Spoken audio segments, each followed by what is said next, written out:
Hello students, today our topic is use of adverbs.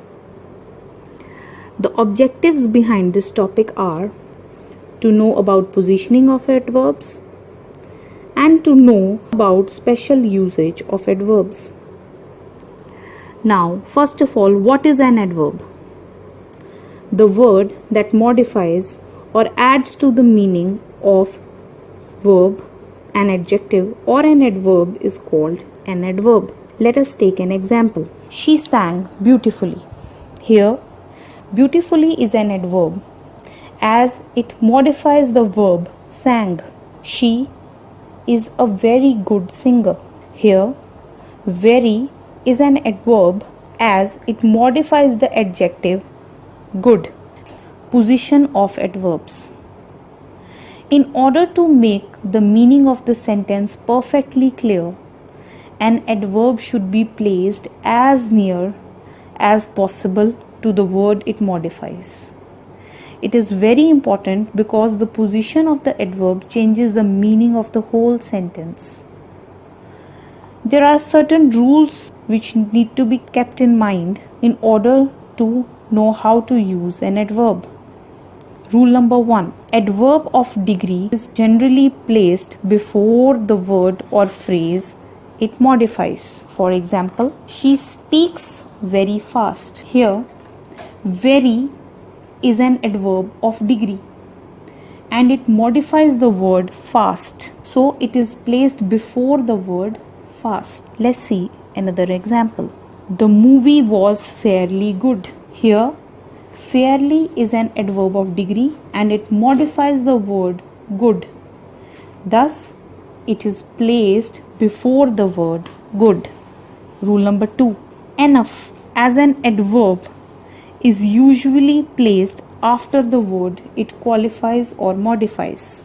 For example, he was foolish enough to offend him. Here, enough modifies the word foolish, so it is placed after it. Let's take another example. You are wise enough to take the decision. Here, enough modifies the word wise, so it is placed after the word wise. Rule number 3. Adverbs of manner are generally placed after the verb or after the object if there is one in the sentence. They are usually placed at the end of the sentence. For better understanding, let's take an example. She sang melodiously. Here, melodiously is an adverb of manner and is placed after the verb sang. Next example.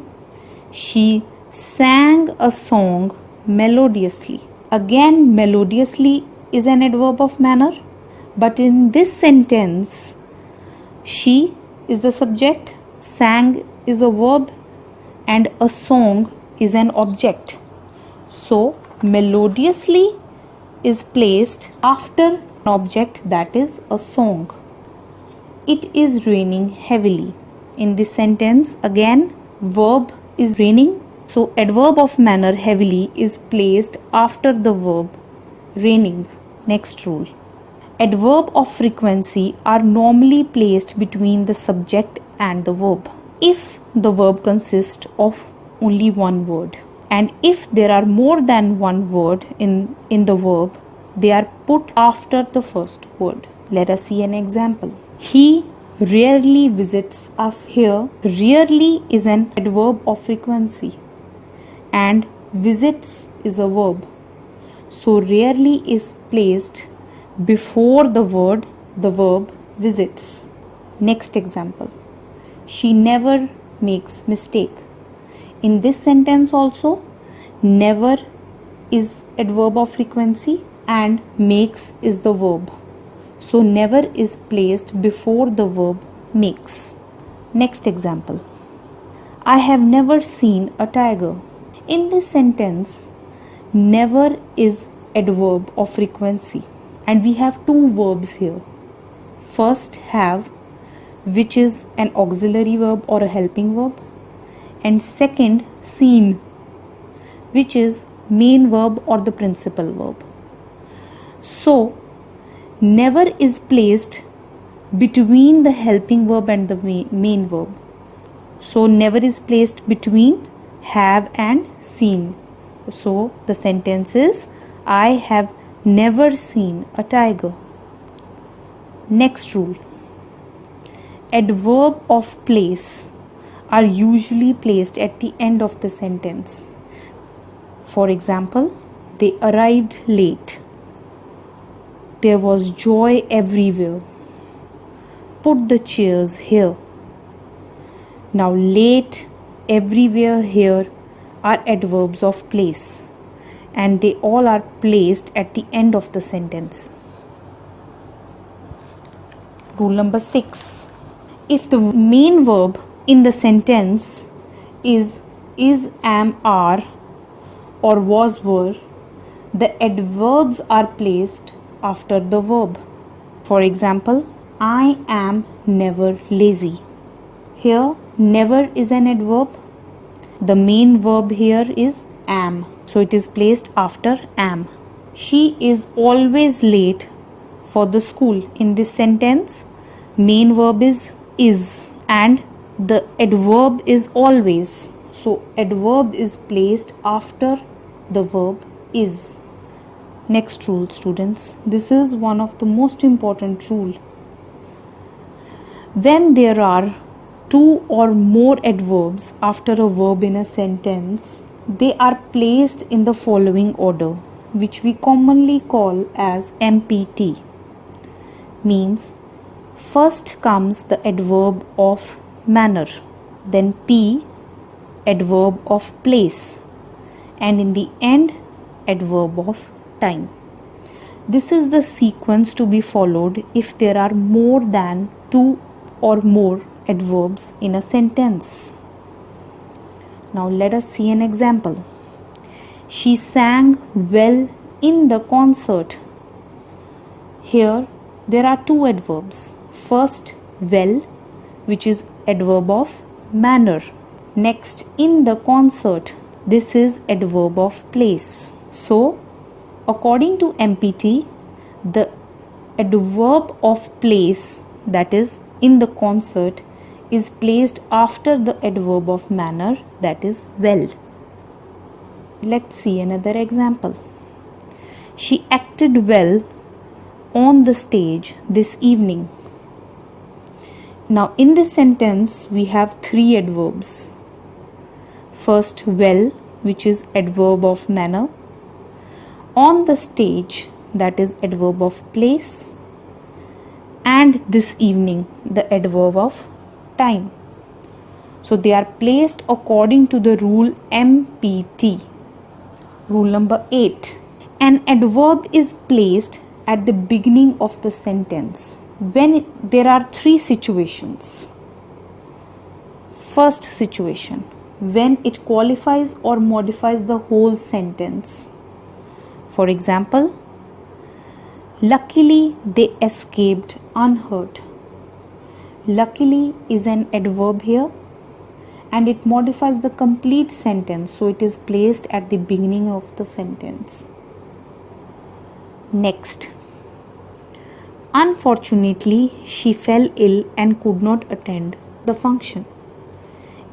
In this case also, unfortunately is an adverb and it qualifies or modifies the entire sentence. So it is placed at the beginning of the sentence. Second situation, when an adverb introduces an exclamatory sentence. For example, how nicely he slipped out of his grip. In this case, how is an adverb and it comes at the beginning of the sentence because it is an exclamatory sentence. Third case, adverbs of place, that is here and there, are placed at the beginning of the sentence for the sake of emphasis or impact. Now, two situations can be there. If the subject is noun, it is placed after the verb. For example, here comes the lion. In this sentence, here is used in the beginning for emphasis. Subject, the lion, is a noun, so it is placed after the verb comes. Let's see another example. There goes the bus. Now in this sentence again, there is placed at the beginning of the sentence for the sake of emphasis, and the subject, the bus, is a noun, so it is placed after the verb, that is goes. But if in case the subject is a pronoun, that is he, she, it or they, then the subject is placed just after here and there, that is adverbs of place. For example, here she is. Now in this case, subject is she and it is a pronoun, so it is placed after the adverb here and before the verb is. There it goes. Again, subject it is a pronoun and it is placed after the adverb there and before the verb goes. Rule number 9. The adverb is normally placed before the auxiliaries have to and used to. Now students, we have already discussed earlier that adverbs usually come after auxiliaries and helping verbs, but only in case of have to and used to, they are placed before the auxiliary verbs have to and used to. For example, she always used to follow me. Here the adverb always is placed before the helping verb used to. I often have to go to office on Sunday. Again in this sentence, adverb often is placed before have to. Rule number 10. The adverbs not, never, and merely are put before the words they modify. For example, she is not rude to me. Not here modifies the word rude, so it is placed before it. Next example, he merely helps me. Here merely modifies the word helps, so it is placed before that. Now the last rule. As a general rule, the words only, merely, solely, they are placed before the word they modify. For example, he merely helps me. She mainly works for her passion. But the word only needs careful handling regarding its position. Let us see how meaning of a sentence changes according to the position of the word only. First, Neetu gave me only 10 rupees. It means that Neetu gave me just 10 rupees and not more than that. Next, only Neetu gave me 10 rupees. It means except Neetu, nobody gave me any money. Next, Neetu gave only me 10 rupees. Now this sentence means that Neetu gave 10 rupees to me and to nobody else. Neetu only gave me 10 rupees. Means Neetu merely gave me 10 rupees and did nothing else for me. So just by changing the placement of word only, the entire sense of the sentence changes. Now we will note the use of following simple adverbs. First, very. Very is used in following ways. First, it is used with an adjective or adverb in a positive degree. For example, it is very cold today. Here, cold is an adjective. He talks very loudly. Here, it is used with the adverb loudly. Second, very is used with present participle, that is V1, that is first form of verb plus ing, when they are used as adjectives. For example, her behavior is very disgusting. Disgusting is present participle V1 plus ing, and it is acting as an adjective describing her behavior. He told me a very interesting story. Again, interesting is present participle and it is an adjective describing the word story.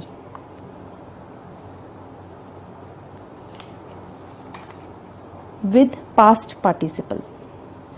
Students, very is generally not used with past participle, that is third form of the verb, V3. We use must with the past participle, but in few cases very is used with the past participle as well. For example, she was very delighted to see me there. Here delighted is past participle and very is used along with that. Next, very is used before an adjective in superlative degree. Basically, it means the highest degree or absolutely. For example, I tried my very best. Very best means I absolutely tried, or I tried to the highest degree. Next, she did the very best to please her in-laws. Same, very best means to the highest degree. Very is also used as an adjective before a noun for the sake of emphasis or impact. For example, this is the very pen I was searching for. Here, very is used with a noun, that is pen, as an adjective to emphasize. Next, to modify the other adverb much. Now, when we use very much, it means a lot. For example, your sari is very much costlier than her, means your sari is a lot costlier than hers. Next, very is used with well to indicate agreement or when we want to say okay. For example, very well, doctor, I will give up smoking. Here, very well means that you agree with the doctor that you will give up smoking. Next adverb is much. Now, as we have discussed earlier that very is used with positive degree, much is used with an adjective in comparative or superlative degree. For example, you look much happier today. In this sentence, we are using double comparative, that is much and happier. It means that you are looking much happier today in comparison to past or yesterday. This is much better than that.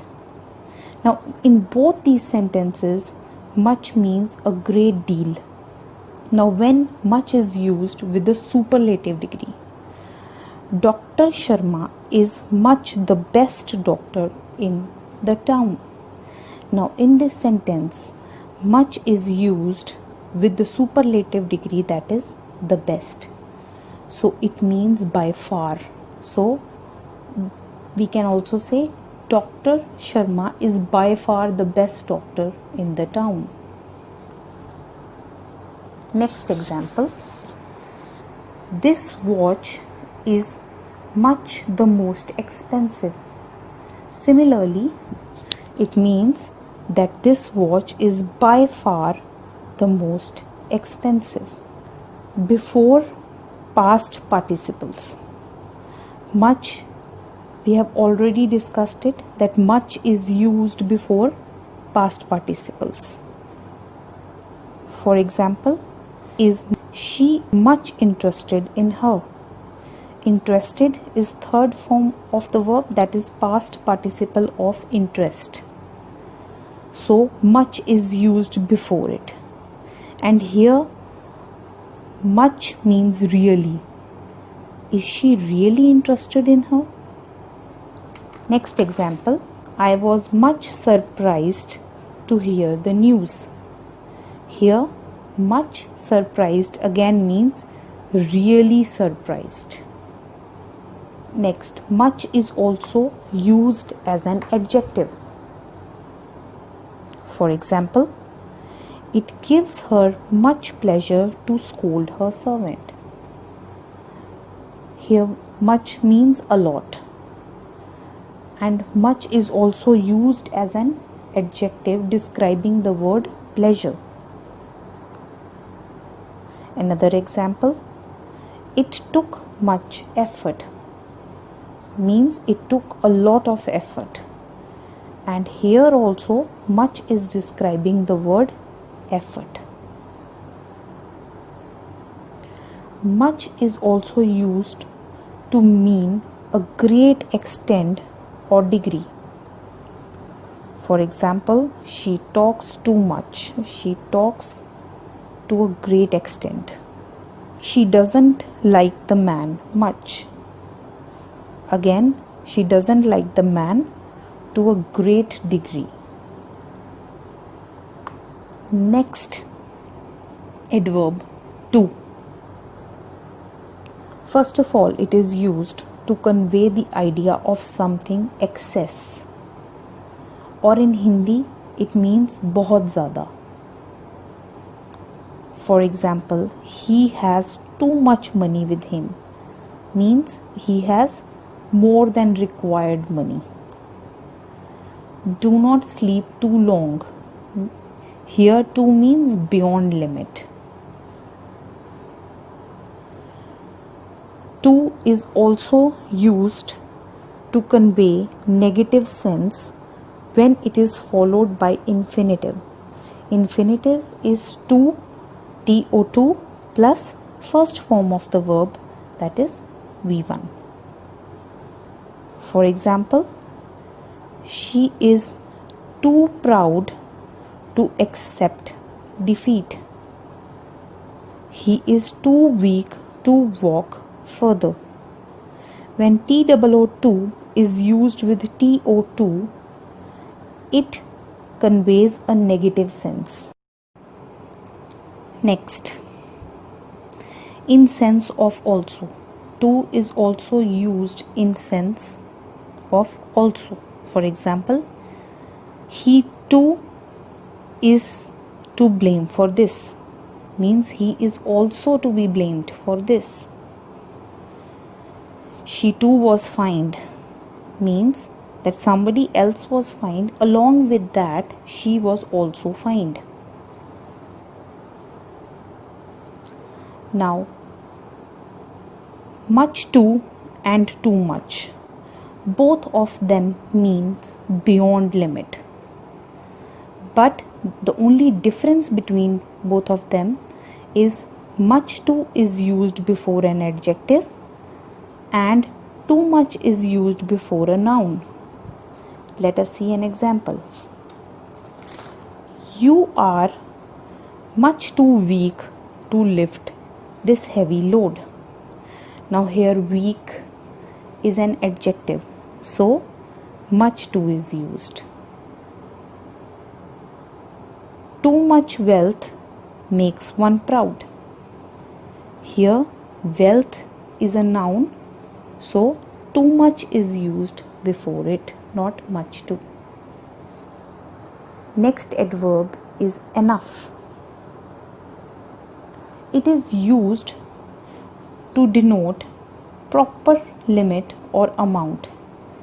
In Hindi, it means jitna chahiye utna, and it is placed after the word it modifies. For example, she is rich enough to buy a big house. Now here enough modifies the word rich, so it is placed after the word rich. I was fool enough to believe her. Again, the word enough modifies the word fool, so therefore it is placed after the word fool.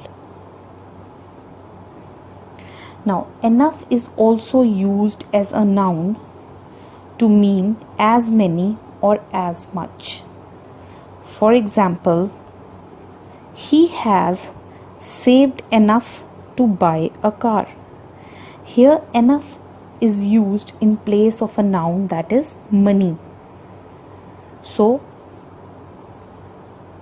it means he has saved enough money to buy a car.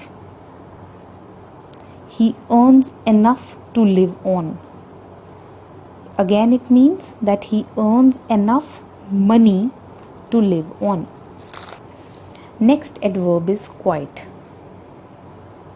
Firstly, it is used in sense of entirely or completely. For example, he was quite alone at home means he was completely alone at home. I am quite well means I am completely well. In opposite to it, quite is also used in sense of to some extent, means not completely or entirely. For example, it is quite cold today means it is cold to some extent. He writes quite well. Quite is also used with past participle, that is third form of the verb, to mean very. For example, I was quite tired after day's work. Now it is used with third form of the verb tired, so it means I was very tired after day's work. Let's see another example.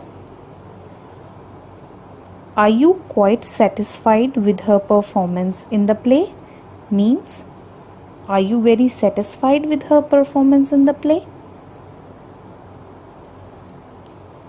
Next adverb, ago. Ago means a period or time measured back from now. It means the time starting from now to the time in past. It is placed after the word or the phrase it modifies. Let us see some examples. I received your progress report a few days ago. It means starting from now, a few days back, I have received your progress report. Next example, she left this place 5 years ago. Means 5 years back from now, she has left his place. Next adverb is before. Firstly, it is used to express some infinite previous time. Now, infinite means that we are not referring to an exact time. For example, I have seen the Taj before.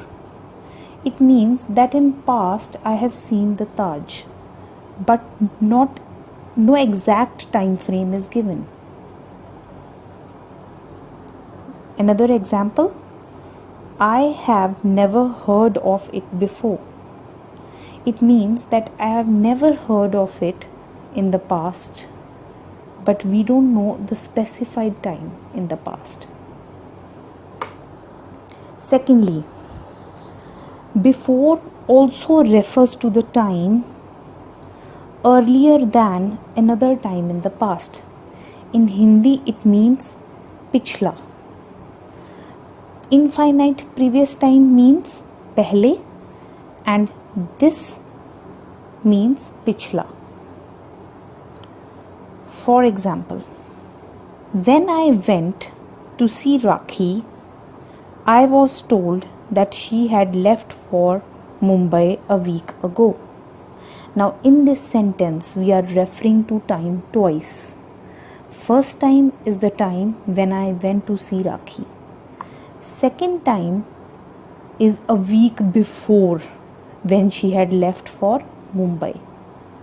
It means before is used to refer a time earlier than another time in past. Next adverb is since. It is used with present or past perfect tense, and it means from a specified time in past till now. For example, she has left a week ago and I have not heard from her since. Firstly, since is used with present perfect here, that is have plus third form of the verb, have not heard. And we are talking about some specified time from now, that is 1 week. Next example. He moved to Mumbai last month and has since got a job in a factory. Again, we are referring to a specified time, that is last month, and since is used with again present perfect tense, that is has got. Next, yes and no. These adverbs are used in a following way. If answer is yes, the verb following must be in affirmative or positive sense. If answer is no, the verb following must be in negative. Let us see an example. Is it cold today? Yes, it is. Or we can say no, it is not. We cannot say yes, it is not, or no, it is yes. It doesn't make sense. Last is but. But is also used as an adverb and it means only. For example, you are but a mean fellow means that you are only a mean fellow. She is but a shadow of herself. She is only a shadow of herself. Now students, you have to do exercises according to the SNAP homework. Thank you.